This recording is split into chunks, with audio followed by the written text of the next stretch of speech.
Welcome back. All right, so we are on the verge of a brand new season. 2021-2022 starts tomorrow, October 12th. So I want to do a video on things I'm looking forward to for this season, counting down from 10 through 1, using the nice new set of numbers that I got. I've been collecting a bunch of these. You guys will see, if you haven't seen the board with the numbers. I've got a lot of sets, and I've got a lot of ideas for how I'm going to use them, including videos like this where it's just a simple countdown of 1 through 10. So I came up with 10 things I'm looking forward to seeing this season. You guys can let me know what you're looking forward to seeing in the comment section below. And of course, channel related stuff is not on the list. So just to get it out of the way, channel related stuff, of course, the growth of the channel is always awesome to see. People trying to correct me on who I'm allowed to cheer for and not, always welcome. And yeah, that, just the general back and forth, the camaraderie that develops through the channel has been great. Made some actual legit friends through the channel, so it's been great, and I'm looking forward to more of that this coming season. So let's go ahead and jump in with number 10, which, I mean, this isn't going to happen this year, but every time that Ovechkin gets a goal, we're going to hear about how he's getting closer to Gretzky.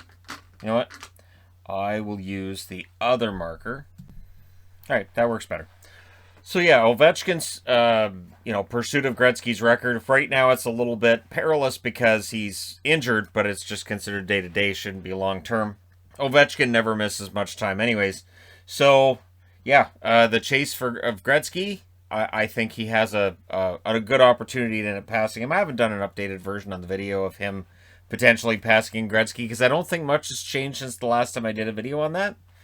And so, I'm still waiting to see how much closer he can get this year. If he scores 40 this year, I think that his chances of passing Gretzky get that much better. He has to stay healthy if he scores 40. If he scores 50, of course, well, even better. But I think he's, 164 behind Gretzky right now? Something along those lines. And with the extension he signed with Washington, as long as he plays for that entire time of that extension, he should pass Gretzky on the all-time goals list. Number 9.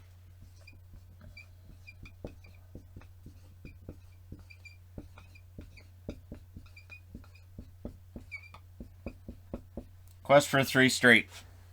The Tampa Bay Lightning.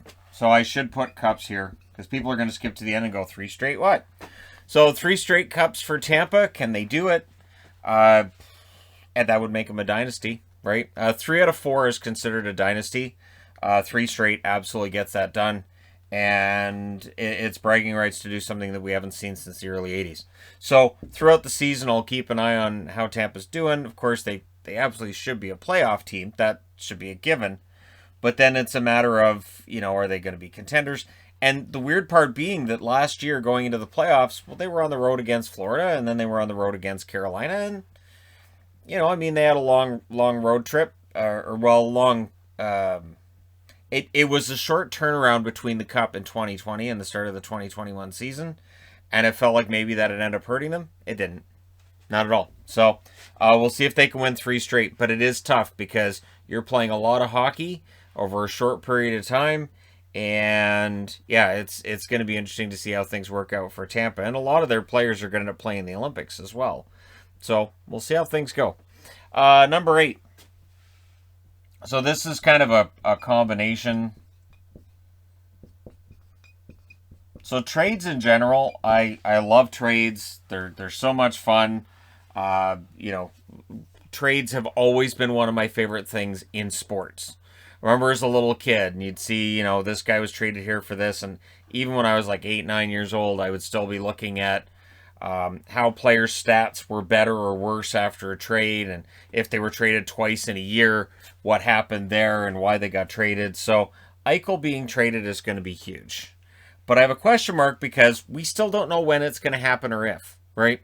So, yeah, that it would be nice to see a resolution to that. But trades in general, so I'll put that here as a number 8. Because, yeah, just trades in general, I always look forward to. So team gets off to a slow start. Who are they going to move? Team's off to a fast start, but maybe they've got a hole in their lineup they're looking, whether it's on the blue line, maybe it's a backup goaltender, maybe it's a forward spot. Who are they going to find? So the Eichel trade, I'm looking forward to finally getting that done. I just like a spoiler alert, the whole Evander Kane situation isn't on the board. Hopefully that gets all resolved, but it's not really something I could say I'm looking forward to this season. It'd just be nice if it was resolved. Number 7.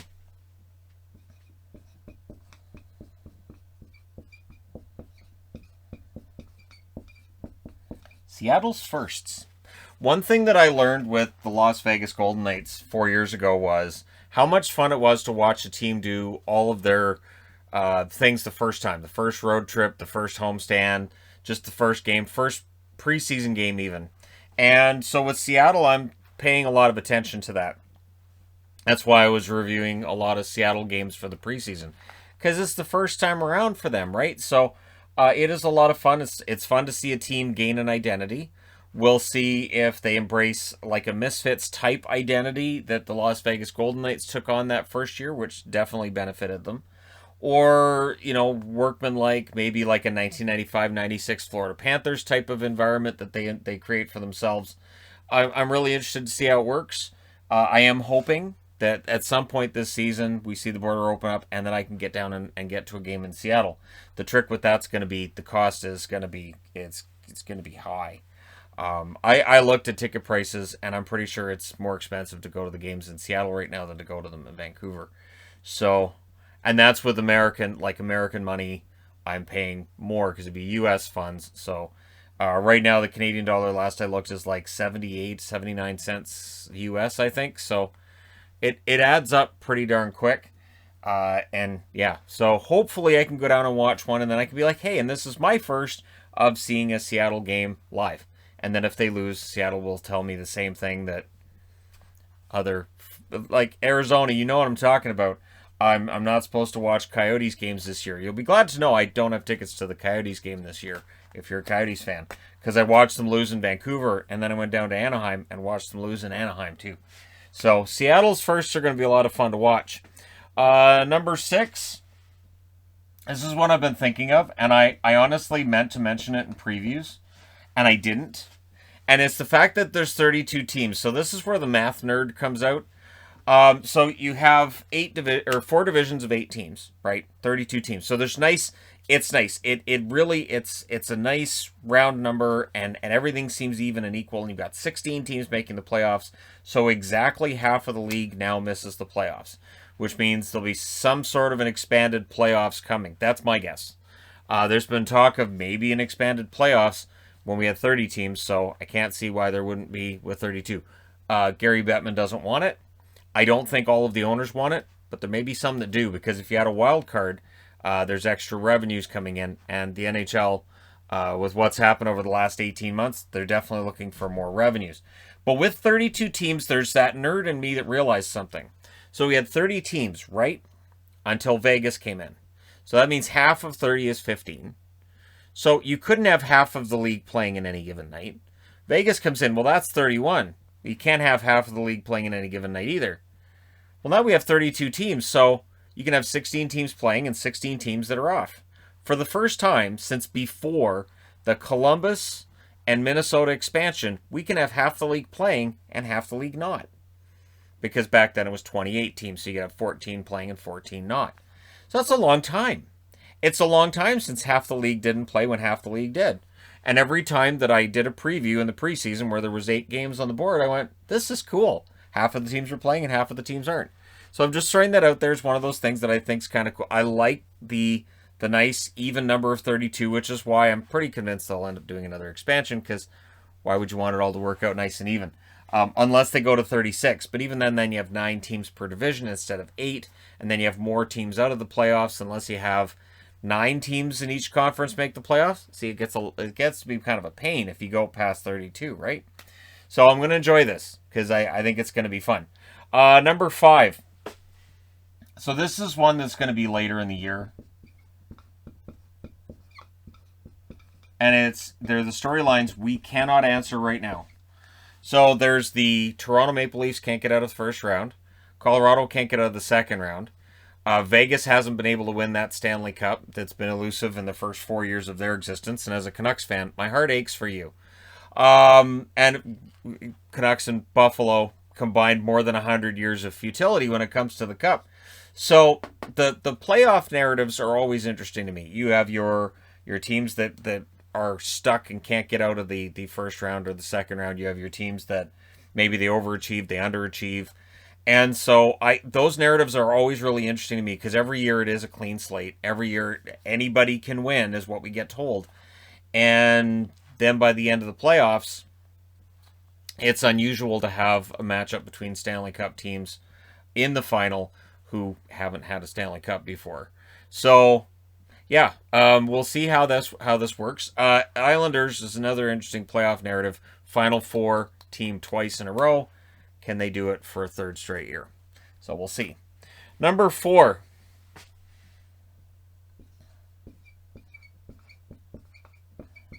So imagine if there was like a time machine. You could go back 3 years and see me writing these things on the board. And then I get to number 4 and say, I'm looking forward to an 82-game season. 3 years ago, you'd see that on the board and go, well, it's always an 82-game season. What are you talking about? I enjoyed the 56-game sprint last year. I did, even though it was the same teams over and over and over again, especially if you watch the games in the North. But I did like that every game was divisional and every game was important. And I like the back-to-backs. I like the 2 or 3 game series, even though I understood that a lot of people found it repetitive, especially if you weren't watching any of the teams outside your division. And as I stated during last season, I thought it was important to watch other divisions too, just because it could get very repetitive and boring if it's the same teams all the time, right? So I'm looking forward to a regular 82-game season. Now they've got all 32 teams. And seeing teams meet each other that haven't played against one another in at least a year and a half. And, of course, the season before the 56-game season, there was the pause there. And there were teams that didn't finish out their season series against one another, obviously. And so it'll be nice to see all these season series get finished up. And really, I'm looking forward to seeing a full season and, how the playoffs all shake down after that. Yes, there may be some instances where games may get postponed here and there and games may get moved around. And it may affect number 3 on this list, but I'm looking forward to a full season. So, number 3 on the board, and I debated about this one. I love the Winter Games. I have always been a huge fan of the Winter Games. I enjoy the Summer Games. The Summer Games are fun, but the Winter Games are really absolutely that's where I enjoy every single sport. And all of the events are a lot of fun to watch. Canada traditionally does better at the Winter Games than the Summer Games as well, so that helps. And this year's Olympics, it'll be the first time we've seen NHLers at the Olympics in a while. Now, there's still the chance that the NHL doesn't go. And there are some outs, and the out date is, I believe, January 10th. The out date has moved back. It was January 1st, I believe, and it's moved back. So we won't know for sure, but they've started naming the rosters. I didn't get into it in the news of the day because there's not really any surprise with who gets named. Like when Sidney Crosby's named to Team Canada, you go, well, yeah, of course Sid the Kid's going to be there. Now, if one of the first 3 that they announced for Team Canada was, I don't know, Alex Ovechkin, that'd be news because he's not Canadian, and I don't think that would work. Or if it was like Lars Eller was announced for Team Canada, well, good for Lars, not Canadian. So, again, we'll see when all of the rosters are announced how they look. I think announcing 3 players at a time is weird, but I understand that it was 3 players they had to submit. They wanted to be NHLers and whatnot. But it is going to be fun to have those Olympics. Because of the time of night those games are going to be on, it's going to be a bit of a tough sled for me during those weeks. And, of course, that means there's no NHL stuff going on at that point. I would think there's a roster freeze that'll be put in place during the Olympics, too. So, we'll see. And then, of course, there's going to be teams where maybe you've got 7 or 8 guys that go over and play, and then there might be another roster where nobody goes, or 1 or 2. And so does the roster where nobody goes end up having an advantage over the one where 7 or 8 guys went over and got banged up playing Olympic hockey? We'll see. So the Olympics in general are going to be an interesting storyline before, during, and after. Number 2 on the board. So this one I think is going to be interesting to track right out of the gate. So if the NHL honestly enforced the rule book, we'd see more goals. Now this year they're supposed to be enforcing the cross-checking a little more. And I've done entire videos on NHL's problem with cross-checking. And if they're serious about cracking down on cross-checking, which does cause injuries, because I've seen people saying, well, you don't get injuries from cross-checking. You do. And if they're serious about cracking down on cross-checking, getting that out of there, that means that for defensemen in front of the net, who normally, to get a guy out of the front of the net, and they're normally hitting the guy with their stick, well, now they have to change the way that they defend. Now you're kind of tying them up and kind of trying to, maybe move them subtly out of the way kind of thing without it looking like interference. And so it means that we may see guys able to screen a little bit more. It may make power plays more dangerous. We may see more goals as a result of the fact that defensemen are going to have to get creative about getting guys out of the front of the net. You won't be able to just turn around and two-hand somebody in the small of the back to get him out of the way.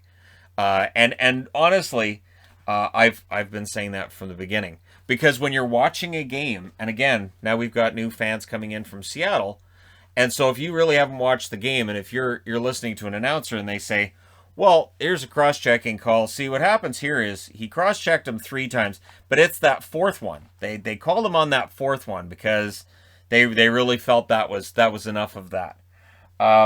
Even during the documentary All or Nothing, you hear a referee go over and explain to Joe Thornton, well, I gave you 1, meaning I was going to turn the other way and look the other way when you committed a penalty, but then you did it again, so now you got to go to the box.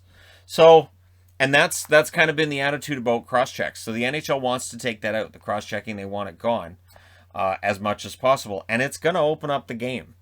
Again, players are going to adapt.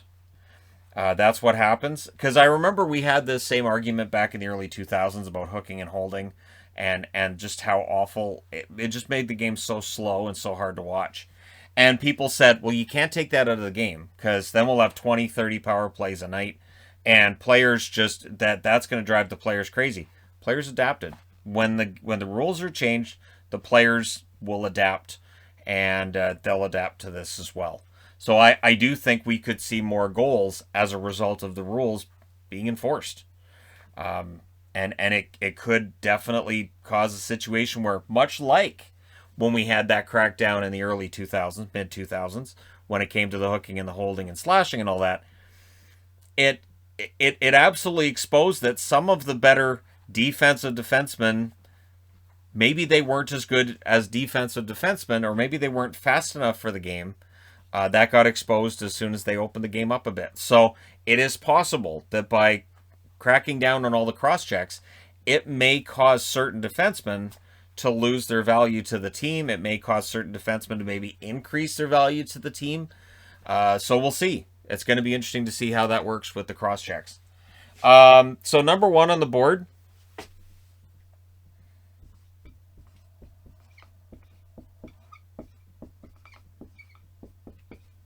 The last time that I went to a game was Vancouver and the New York Islanders, and that was March 10th of 2020, I do believe. Now, we watched a scrimmage here in Abbotsford last week, and it was great, or 2 weeks ago now, I guess, and it was great. It was fun to sit down in the arena and watch the game. And I think that while I understand why the fans weren't at the games for most of last season, depending on where you're at, or there may not have been full buildings, I am really looking forward to that feeling being back for the first time in over a year and a half. I think there's certain things that maybe we as sports fans took for granted along the way. I don't think we will as much anymore. And so I'm really looking forward to going to games myself. I know there's 3 Canucks games I'm going to. This year I'm going to see the Kings, the Stars, and the Bruins. Those are the 3 games I'm going to see. And 2 of those games are within a couple of days of one another. So I'm looking forward to being able to go to those. And of course, we've got season tickets here in Abbotsford. and being able to see some games there are going to be fun. And if it's a really busy night in the NHL, then Yvonne could take a couple of the kids and go to those games herself. And I think it's great. I think too. I mean, it's not on the board because it's AHL related, but just for me personally, having a team that close, I think is going to be really nice. But just being able to go to the games and have fun and seeing people posting on social media pictures of themselves at games. It's nice to see that again. And so, there you go. The 10 things I'm looking forward to this season. And let me know in the comment section below what you're most looking forward to with this National Hockey League season. Like I said, I always find it entertaining when I cheer for Boston and Vancouver, and people say I'm not allowed to do that. I find that entertaining. I saw the kerfuffle online yesterday with John Cusack because apparently he is rooted for the Cubs and the White Sox. Apparently that's not allowed, but it's John Cusack, so really, John Cusack, so he's allowed. But so there you go. Thank you guys so much for all your support throughout. Really looking forward to the season getting started tomorrow. Let me know your thoughts in the comment section below as always. Don't forget to hit like and subscribe. If you're browsing your way through, you just happened upon this video. Thank you guys so much for all your support. I will talk to you again soon.